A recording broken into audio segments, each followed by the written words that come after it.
All right, good afternoon, everyone. Thanks for taking some time to join us today. My name is Pam Peisling, and I am one of the account executives here at Science Interactive. Alongside with me, I have Joe Schubert, who is also another account executive. And together we work with schools across the states and across the country to bring your science courses online by providing that turnkey solution, which includes the virtual and hands-on aspects. We are happy today to have our panelists on the line as well to get this conversation started. So with that, I'd like to introduce to you Dr. Chris Liu from Hillsborough Community College, and he is in the chemistry department. I also have Meredith Seller from Columbus State University's biology department. And finally, we have Professor Amy Daniels from Greenville Technical College in the geology department. Along with our panelists, I am also happy to introduce to you our lead scientist on our team, Dr. Dwayne Cagle. He'll be here to help throughout our conversation for science-specific questions. And so if there are any questions, please don't hesitate to either put them in the chat or go ahead and let us know, and we'll be able to get that. Hi, everyone. Not sure if you noticed, but since that picture is taken, I did grow a COVID mustache, so I might look a little different today. But just wanted to just welcome everybody here as well. For those of you guys that don't know, Science Interactive, we believe that students deserve an online course that's just going to rival the campus course. We've been doing this for over 30 years. We've been building lab kits for over 30 years. And it's really important for us to have, for the students to have a hands-on experience, rigorous digital curriculum with an easy-to-use lab management platform, and that's what we're dedicated to. We've served over 1,100 colleges and universities from, and over 5,600 students. And I feel like McDonald's when I say, we've served over 500,000 students nationwide. But that's something we're passionate about. We've amassed a great, base of experience and want to share those experiences with you. The title of the webinar today is Virtual Labs Aren't the Answer. And today we'll just be discussing virtual labs versus hands-on labs. Is there really a difference? We want to hear from our panelists on their perspectives, people that are in the doing this every single day. So as we jump into it, I think Pam's got the first question. Pam, if you want to go ahead. Absolutely. And again, this is an open and engaging session. So as we are having the conversation, please use that chat feature that you are seeing on the bottom to ask our panelists any questions. We do have our science-specific scientist on the line to help with that as well. So real quick, before we actually dive into today's topic, I would love to hear from our panelists how you got into teaching and really what brought you here today. Dr. Liu, do you want to start since I see you on my screen? Oh, yes. So hello, I'm Dr. Chris Liu, and I teach chemistry at Hillsborough Community College in Tampa, Florida. And really, I think what got me passionate about chemistry itself was a very good experience when I had way back in high school. I had a very good high school chemistry teacher, got me so interested in chemistry, and I knew I wanted to be a chemist of some sort down the road. And the more and more time I spent in academia with education, the more I realized how comfortable I was. And then as I started working with students more in a research environment, a research lab, then I branched off into teaching. And then I decided really my passion would be for teaching students in the classroom rather than in the research laboratory. Awesome. Thank you so much for sharing. Professor Sellers, please share your story as well. Sure, I'm happy to. My name is Meredith Sellers, and I am a professor at Columbus State Community College. I teach human biology with the kids, although I also teach anatomy and physiology as well. My path to teaching wasn't a direct one, although my undergraduate degree, I do have a degree in secondary education, but then I went on for a degree in physiology. Clinical physiology is my background. So I spent several years really in education, but in a clinical setting. I did a lot of patient care education, family education, and it was kind of a convoluted road. I also did a lot of wellness, health and wellness teaching, and really coming to teach at Columbus State and teaching science was a combination of all of my passions, still having that clinical aspect, but the education piece really was always my favorite. So now I get to work with all the future clinicians, those that take care of all of us as we go through medical appointments and medical experiences.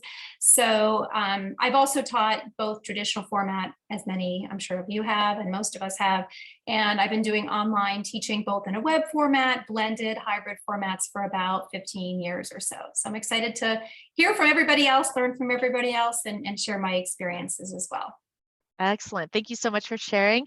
And welcome, Professor Daniels. If you wouldn't mind, take a moment and share a little bit about your experiences. Well, we have a limited amount of time, so I'll try to keep it short. So I had a convoluted path as well. I came out of high school and joined the Navy. Then I was a computer technologist, and I worked in that industry for many years. And then I went back to college, and I was majoring in engineering and took one geology class, and that was it for me.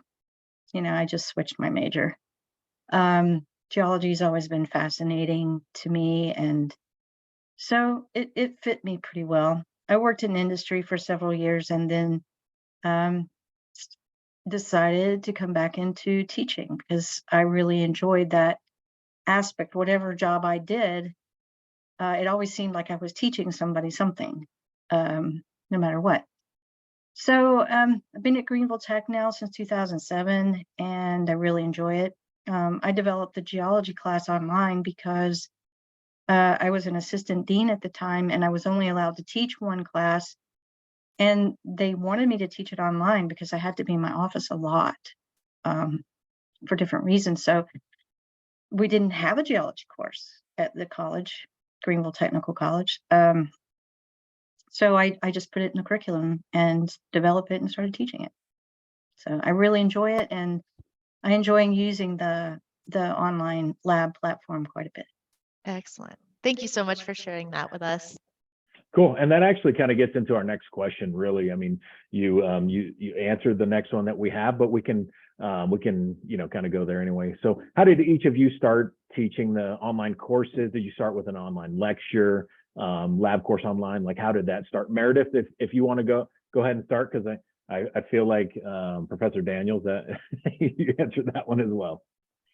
So we had a blended version of the course where basically the lecture was online and then students came to campus just to do the laboratory portion. And I can't remember exactly what prompted us to make the transition, but we then basically were starting to get the opportunity to do more full online classes. And at that time, there was an A&P class that was being offered. We no longer have that currently, solely A&P, with the cat and the kits and the whole 9 yards. So I think that's what kind of drove us to consider doing the full web version, is to be able to offer that, especially with being a community college. We have enrollment, pretty much all over the world. I've had students taking my class, as many of you have or will have, halfway across the world, time zones far beyond. So we decided to expand our blended by going to the web. Awesome. And then Dr. Liu, how did you start teaching online courses? Oh, so actually the first online course that I ever taught myself with outside of chemistry was not science related. I was a part-time faculty member at Embry-Riddle University, and I taught a research method class online. But now back to my regular teaching.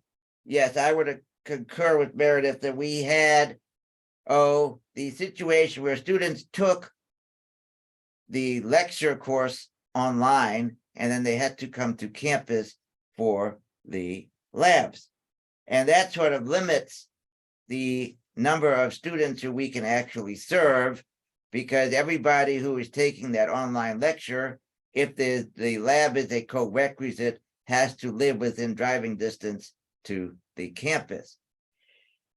I did not teach the lecture portion of the course, but the dean approached me and wanted me to actually develop an online course for the lab that would pair with the pre-existing lecture course. So that's how I got into teaching online. And then as the pandemic hit a couple years ago, I developed more and more things online, including the lecture side of the house as well. But initially, it was to design a lab course that the students could have the same experience as the on-campus labs to do with their online lecture course. Perfect. Thank you all so much for sharing with that. And the next question that I actually have is probably one that many on the panelists and many in the audience has. And really, you know, when we were thinking of science and bringing it online, what are some of the main concerns that came up when you were starting to build this? Professor Daniels, do you want to get us started with that? Sure. Some of the concerns were just, you know, with geology, and I'm sure with all the other sciences too, holding a sample in your hand and seeing it for the first time, you don't really have a lot to compare it to. So finding avenues to allow students to actually experience some different, different samples. You know, I mean, you open the kit, you have a rock. Now you're supposed to identify it using all these methods. They outline the methods very well, but still it's a matter of the eyes seeing it and recognizing things. And that's something that in the face-to-face lab, you can coach, you know, your students, you can show them different examples. It's, you know, I mean, geology is weird. So that was kind of a concern for me. But I found that the materials and other resources that I add to the course were sufficient and the students were achieving my outcomes. So that was a good outcome for me. Oh, that's good to hear. What about you, Dr. Liu? What were some of your concerns that you had? So I think the biggest concern was I wanted something that was resembling as close as possible to a face-to-face experience for the students. Oh, what crossed my mind was, is there a way, for example, in the syllabus maybe to make a designate, not syllabus, but in a course catalog to designate whether the students took a lab class online or whether they took a lab class in face-to-face. And so if the two classes could not be designated as a different class, then we want the students to really have as close as possible to the same experience. So trying to find something that we could do at home and have the same experience as in the classroom. Thank you so much. And Professor Sellers, what were your thoughts, or are your thoughts? So really very similar to the ones that they've already discussed. A couple other things when we were searching what direction we wanted to go, and honestly what companies we wanted to go with. Some of the things that were important to me in addition were the student experience. You know, I am definitely a physiologist and, you know, biologist. I am not a technical expert. So how easy would it be for the students to be able to access the materials, do the labs at home, and those types of things were a concern to me. What type of troubleshooting or help would they have, assistance along the way for them and for me as the instructor. The quality of the content, the reality, as many of us have talked about, is that we have online lectures, but then the laboratory kit. So what is the alignment of what we had already developed for our content with what the students were then going to have access to for the labs, right? We don't, although the content is similar, right, there can be some misalignment that makes it very hard to have that seamless experience between lecture and lab. So, and then the quality of the content, you know, was something I did analyze quite a bit, and I was worried about, okay, what am I going to get with this? Good, good, good. And I'm going to throw this out there just because this is what we do. And safety is also a big concern that we always hear about. And so before Joe goes into the next question, as far as the safety goes, like, how has that experience been for all of you? I'll start real quick just to say that honestly, I mentioned at the very beginning the cats, and I do remember many emails that came from students about what do I do with this cat and do I put it in the fridge? So there's a reason why we no longer teach a full A&P full web class. But from a safety perspective in general, I will say it really hasn't been much of a concern. I do think it does take some proactivity, knowing what the students are going to be doing in the lab. For example, in human biology, there's one where they're doing a caloric count and, you know, some flames involved and things like that. But honestly, for me, that's the only lab I've ever really had an issue with, or, you know, concern with, just making sure students are following. And then I'm going to let my other panelists answer that in more detail. But one thing that I'm going to throw out there just to keep it in everybody's mind is when you think about safety, first and foremost, we think about, you know, hurting themselves or blowing something up or destroying, you know, whatever. But one thing that I've also come to learn with doing these virtual labs is also having that safety element of sensitivity when they're doing a nutrition lab, for example, and they have suffered from an eating disorder. So when I think about safety now, I think about everything that could affect that experience. As we talked about earlier, and Angela talked about, you know, not necessarily being with them while they're doing it, having a proactive view of all the safety concerns, both physically and mentally, for some of the things and topics that they explore. Thank you. Professor Daniel, you want to add on to that? Yes, well, in our kits, the most dangerous thing is mild acetic acid. It's like vinegar. Okay, we don't really handle too many dangerous things, and the rock samples are like this big. So I like the lab safety. I make that the first lab in the first week is just a quick run through on, you know, how do you dispose of things, and, you know, that you should wear, you know, shoes and eye protection and all. And they send all the safety equipment in the lab kit. So that's really good. So I feel like my students are very safe in what they're doing, but I can imagine the chemistry. Thank you so much. And Dr. Liu, I know that's the one thing when we're working with different chemicals, and I know when we're trying to explain it to, you know, new instructors that have no idea who we are, what would you say we do to help with that part? Oh, I think the biggest problem problem in safety these days is when things are considered unsafe, people can be legally held liable, and to have a lawsuit.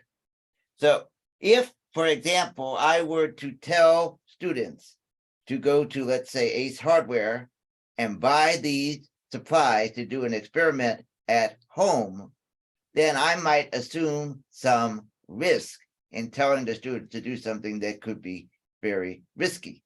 So one of the good things is we can partner with Science Interactive, and our college can work out an agreement between the risk management and the company, so there is really little liability on anybody and when these labs are carried out.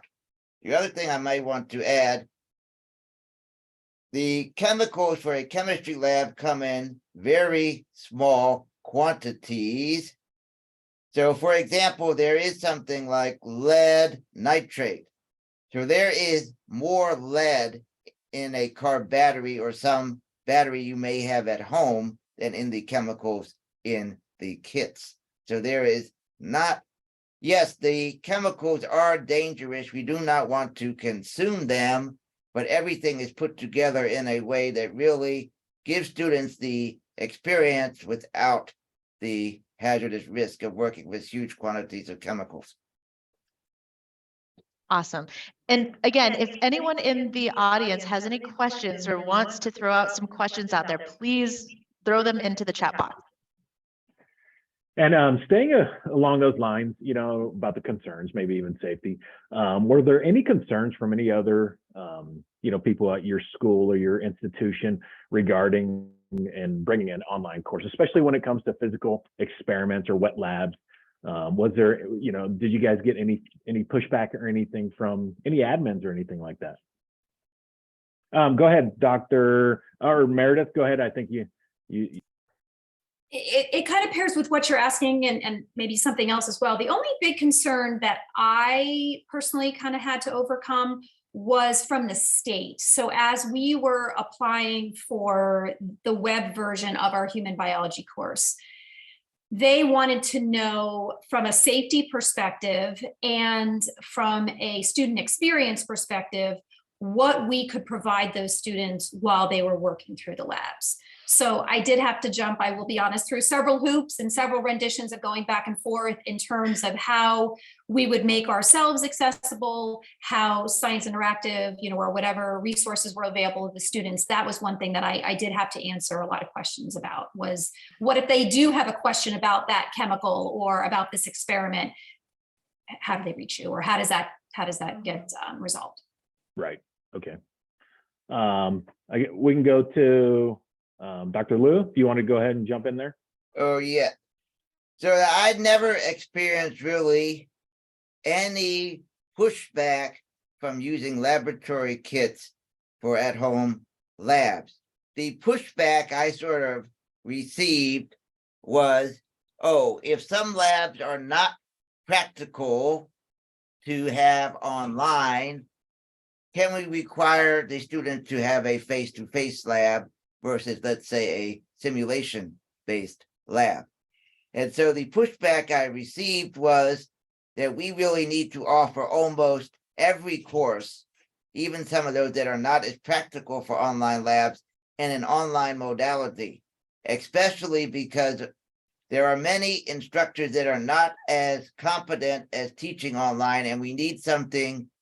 Oh, the pandemic sort of taught us that we need something ready to go in the event that we have another situation.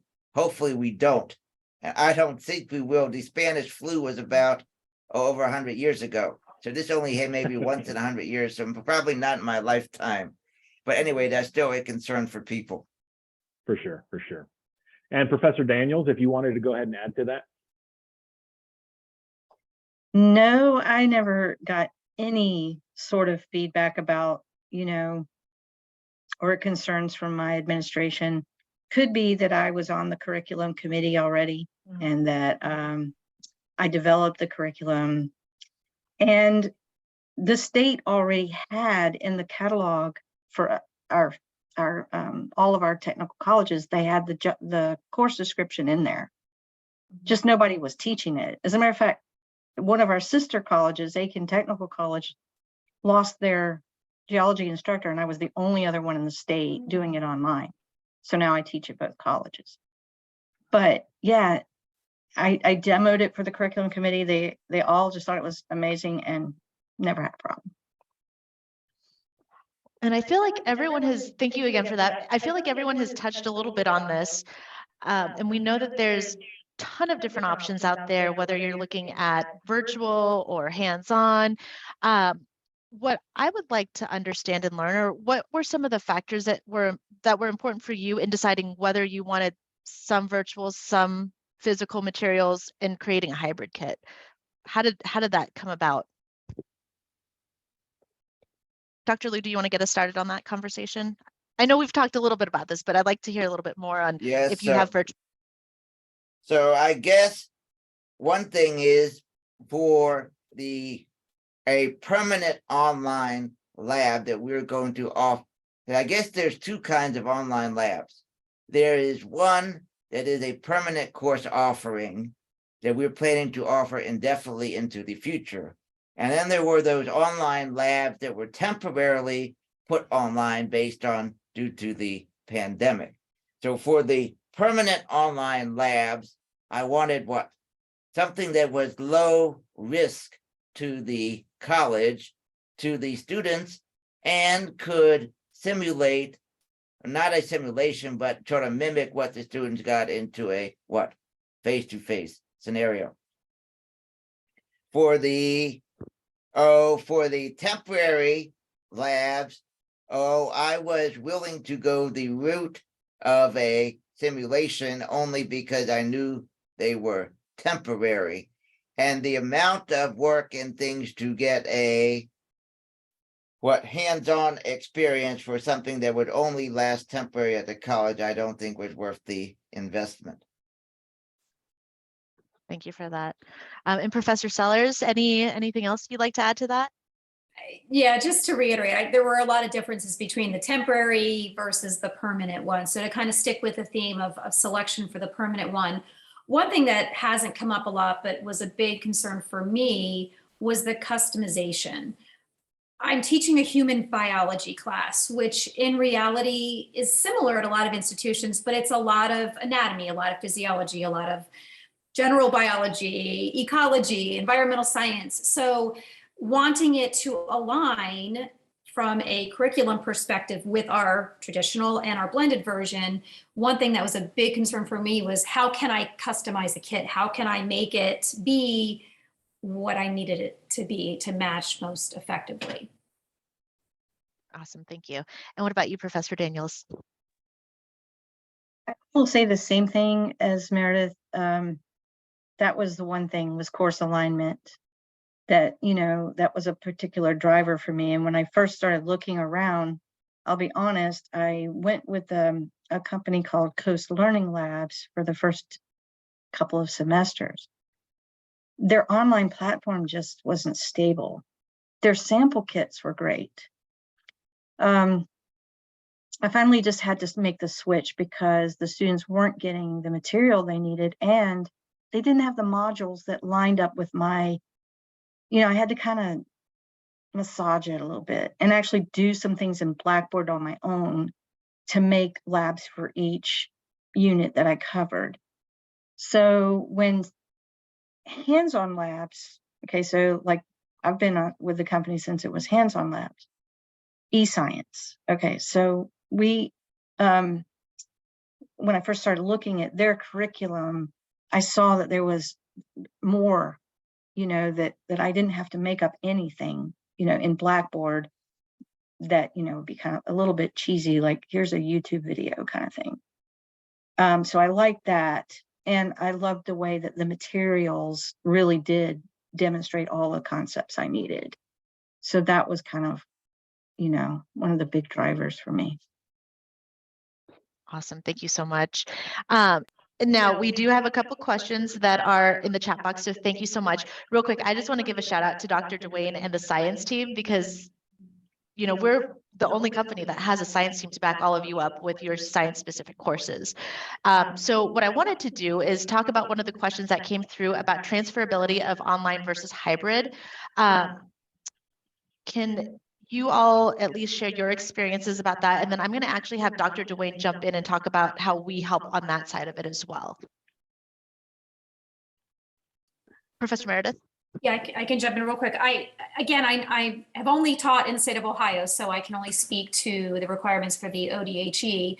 But I will say that we had, even though our blended course was approved for transfer, and originally the web course was approved for transfer, the state of Ohio came out, it's been about, pandemics, my time frame is completely warped, but I want to say it was about 6 years ago, and they were reevaluating everything throughout the entire state of Ohio. So even though we had the blended version transferred, I had to do a complete rework of the web version to show and document more quantitative analysis. And that was the biggest obstacle for me. I'll be fully transparent.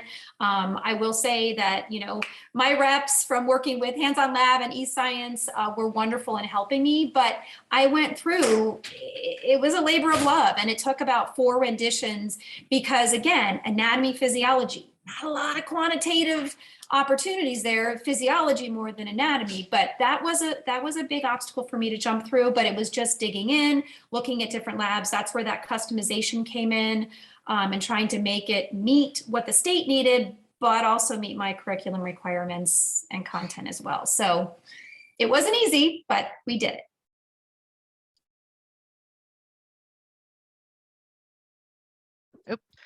I'll speak to that next. Yeah, because I developed this course for Greenville Tech initially, I went to each one of the major colleges in the state personally and went through the materials, the syllabus, everything, like USC, Clemson, USC Upstate.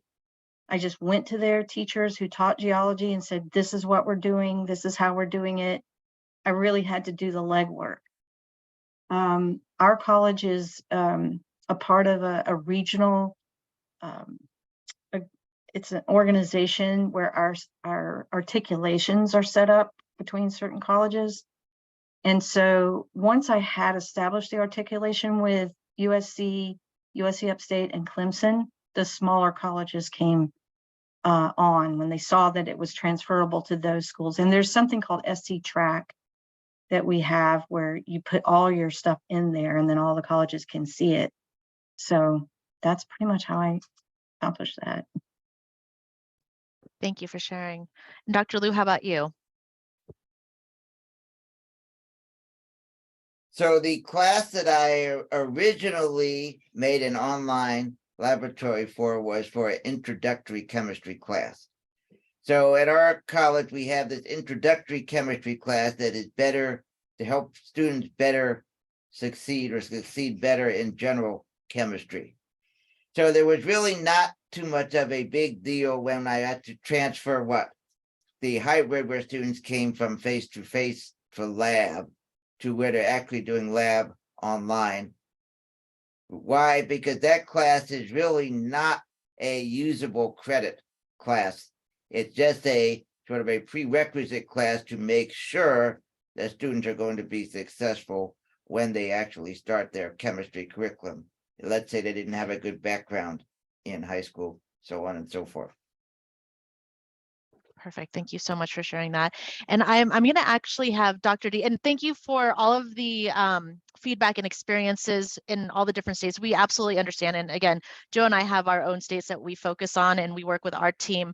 Dr. Dwayne, can you hop on and also help share from our science specific brains of how we go through and work with that? And also I want to throw out Quality Matters and all the certifications that we got there. So absolutely.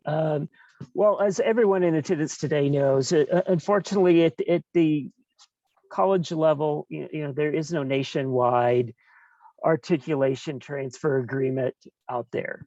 So that makes all of our jobs a little more challenging, whether we're curriculum designers or instructors, or for us here at Science Interactive, when we're looking at revamping and relaunching various disciplines, what is the best approach for us to take?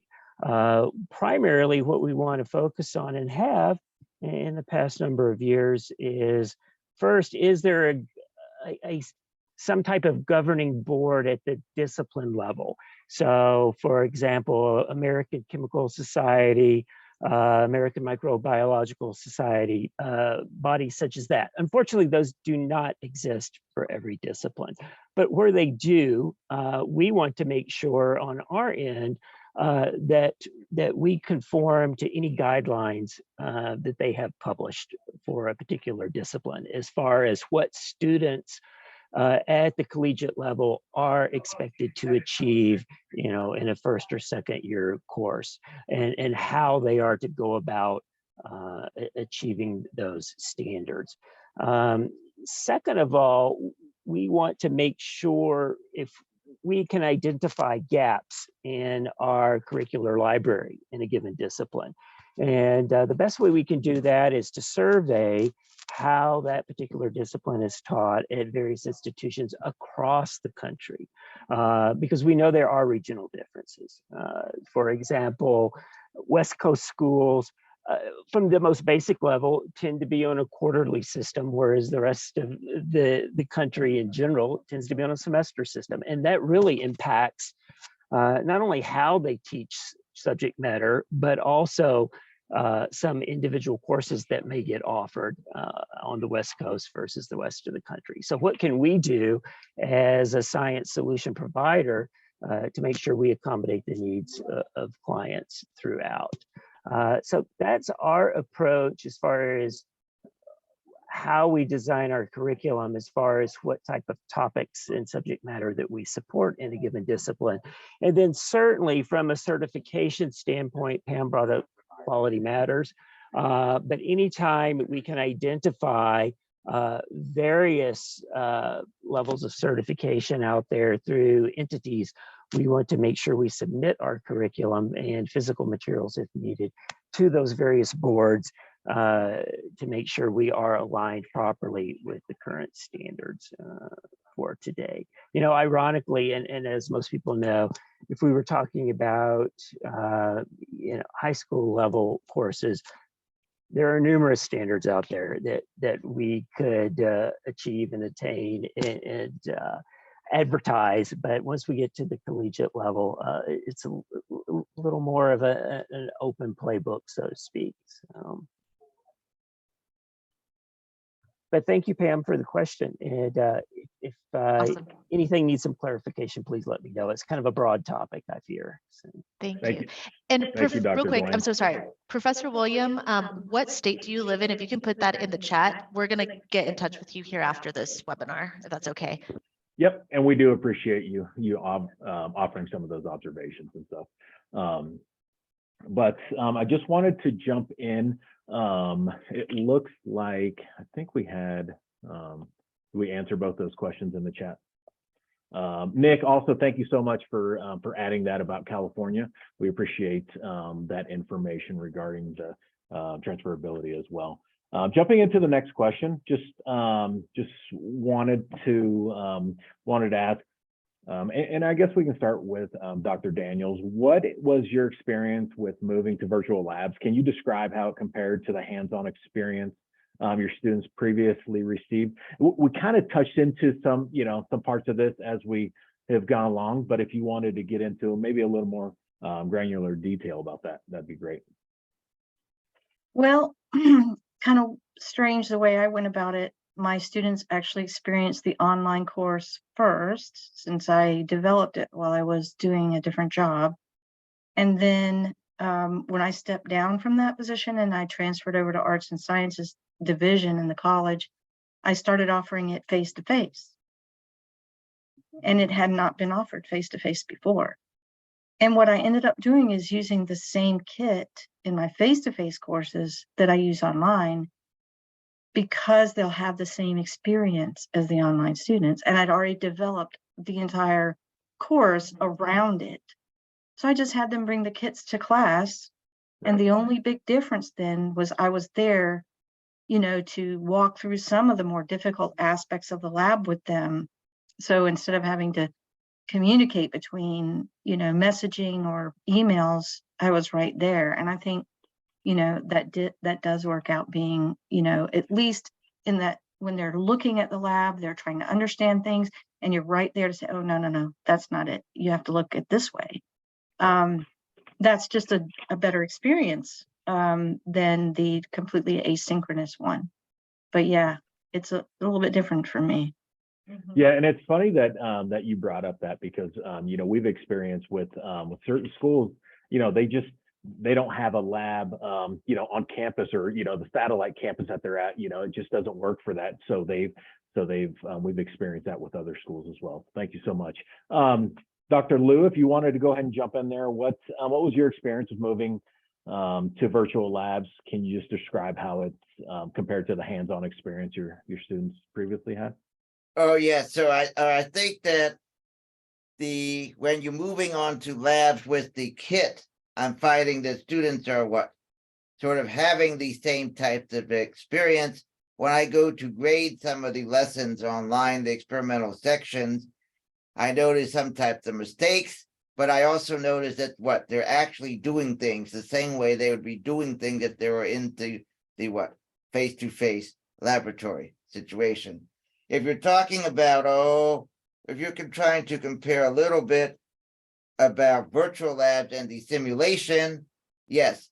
So the group of students who were forced online during the pandemic and did some simulation-based labs, I'm seeing them in a face-to-face lab now for higher level chemistries, and they don't seem to be able to use the equipment in the laboratory properly.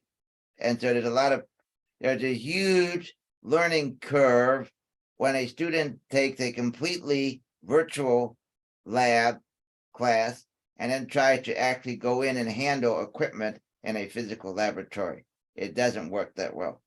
Right. Those skills are definitely important. Meredith, if you wanted to go ahead and add anything that you've experienced. Yeah, I guess just adding on, some of the same experiences, but I also mentioned earlier, I had the experience of working with the hands-on lab first, and then e-science, and then our wonderful rep was like, I had things I liked about one, things I liked about the other, and then Marnie, our rep, was like, hey, great news, Meredith, we've now merged, and now you'll have the best of both worlds, which to me was wonderful because I feel like one of the big things for me was the visuals, especially when you look at an A&P course that were available in the newer platforms than what was available in the previous platforms. And then I think just in mentioning that, the evolution of where things have come. I mean, I've been doing this now for, gosh, I should have calculated more specifically. I think it's been about 9 years using the kit. And I look 9 years ago, what they were doing is far different than even the virtual scope that we now have in the kit. So I think it is evolving. I think that when we compare virtual versus hands-on, it's challenging because you can have something fully hands-on with phenomenal resources that's a world different than something that's just virtual. So I think what I wanted to mention was I'm very pleased with the evolution and where things have gone with the kit, both from a hands-on and virtual elements included for that as well. Hopefully that makes sense. Yeah, and that actually kind of leads into the next question we have. What are the pros and cons that you see from using the digital labs? And Meredith, it sounded like like having that hybrid, having some of those digital labs with those physical ones was one of the benefits. Professor Daniels, if you wanted to go ahead and start off this one. So you're looking for the pros and cons for virtual versus hands-on.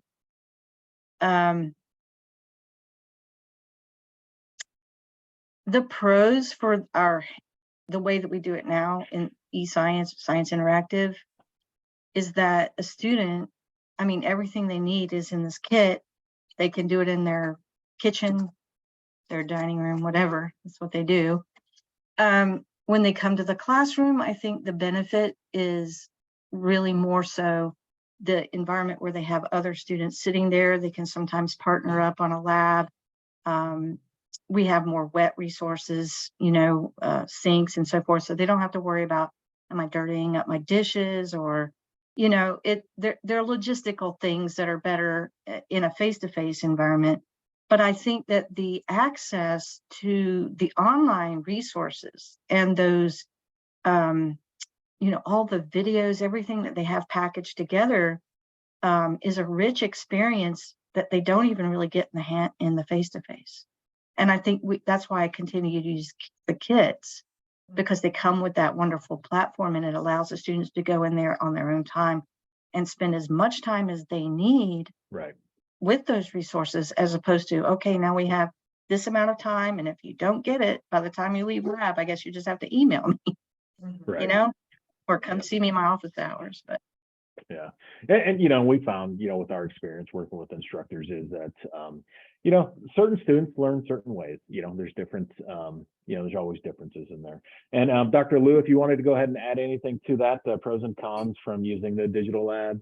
So I'll just add a comment that one of the big values of using these lab kits the way they are is the actual, not just the kit itself, but it is the online content that has been developed. And I think I was doing some piece, working on some other video recently.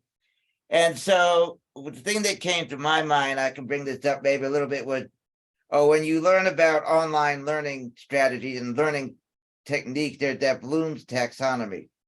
And when I was going through that, I noticed how well the digital platform actually aligned with Bloom's taxonomy and goes through with everything with the students, going from where they first learn some of the concepts that they don't know, and they can actually go faster through the learning stage if they don't know some of the concepts. And then they actually get to use the kits and actually experiment.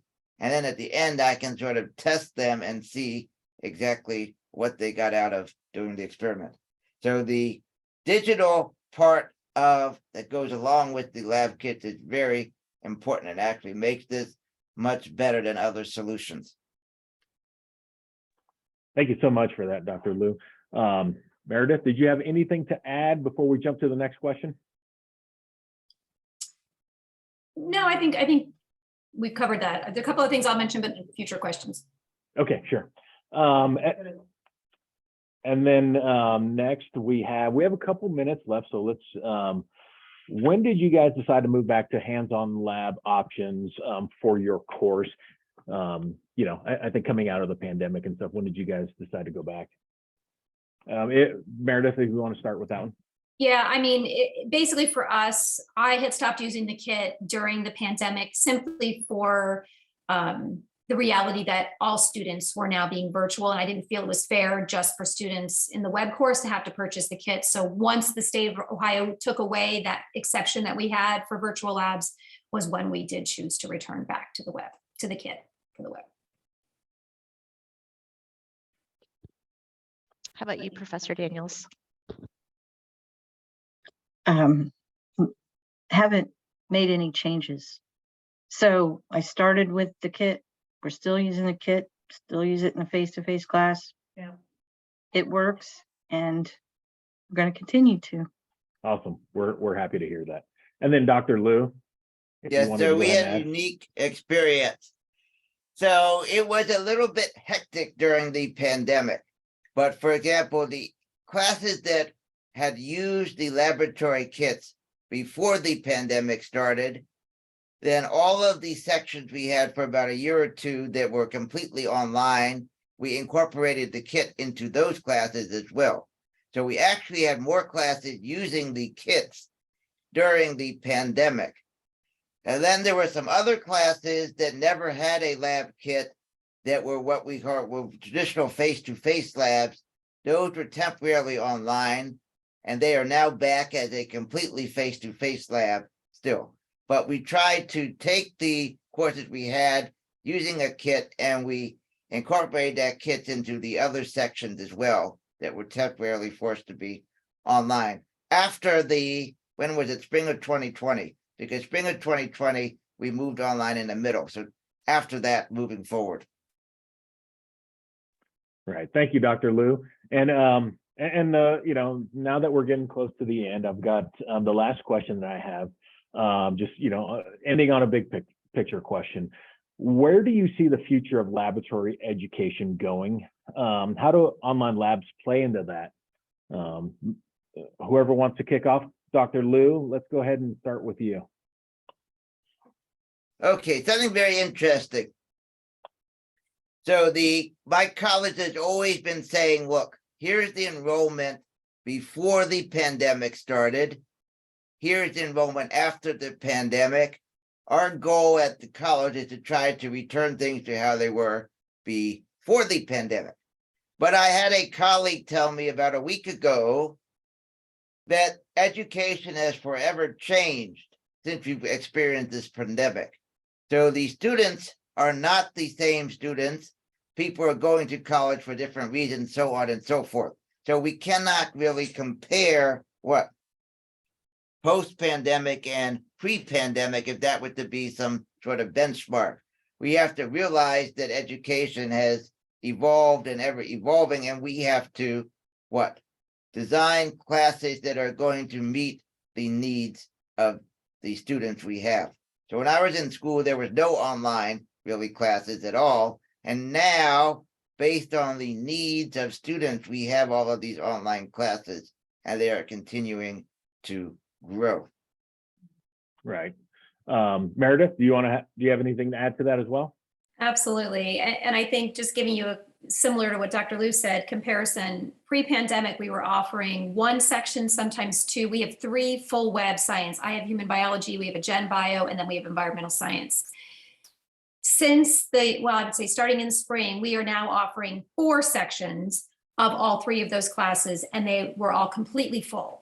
So again, trying to go back to the norm we were before, what is that norm? It's not looking the same. And I do expect that we're going to continue to see the group of students that, you know, everyone says everyone wants to be back in the classroom. You know, everyone's done with online, but what we're seeing from an enrollment perspective is not that there are students that like this platform, enjoy this platform, whether it's from a safety perspective of not wanting to be in close proximity to others in a science lab, or that they've just discovered this is the way that they learn best. So I think it's definitely changed for us.